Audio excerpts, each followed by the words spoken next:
राधानगरीसह तालुक्याच्या ग्रामीण भागातील शेतकऱ्यांना वन्य प्राण्यांकडून मोठ्या प्रमाणात उपद्रव होतो। अशावेळी शेतामध्ये असणारे जनावरांचे गोठे आणि फार्म हाऊसमध्ये 24 तास वीज उपलब्ध होणं गरजेचं आहे। अनेक वेळा वन्य प्राणी थेट पिकात शिरून नुकसान करतात। शेतीला 24 तासातील 8 तासच वीज उपलब्ध केली जाते।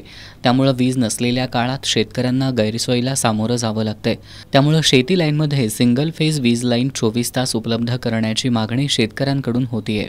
थ्री-फेज लाईन आहे ही होती ती 8 तासच वीज मिळत होती आणि त्याच्यानंतर आपल्याला सिंगल फेज विद्युत पुरवठा जो लागतो शेतकऱ्यासाठी, म्हणजे रात्री अपरात्री तिथं लाईट असेल तर त्याची सोय व्हावी म्हणून तो होत नव्हता।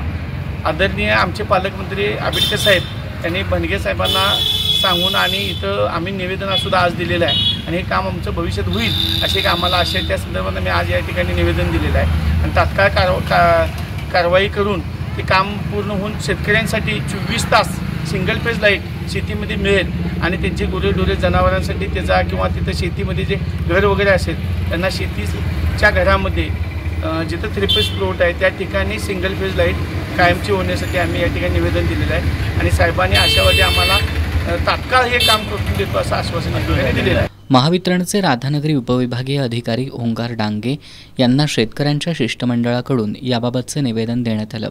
यावेळी संतोष तायशेटे, दीपक शेट्टी, मंगेश चौगले, सचिन पारकर, शिवाजी पाटील, रविकिरण शेट्टी, महेश अडसूळ, उमेश गुरव यांच्यासह शेतकरी उपस्थित होते।